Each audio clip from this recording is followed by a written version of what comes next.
但了喝豆腐肉就跑吧嘞，但不但play，那个都 play 不个地方嘛了，我可木来嘛办路了伊，那为啥回来？哈嘛办嘛不完，但 play 嘛办路啊，你 play 也骚扰，但我不知道你哪都哪咋的，我去了那边啊，你 play 我伊，就报了自己头的了，我报头，嗯。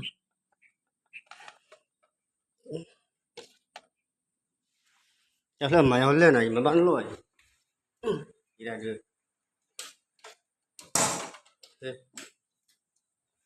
来呢，那以后为什么办了？ada perlu lah. Polisi wah. Tu kamu beli dah.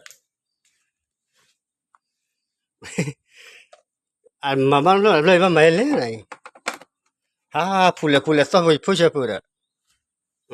Pula, ki pula. Tak beli bola sih tahu sih lah.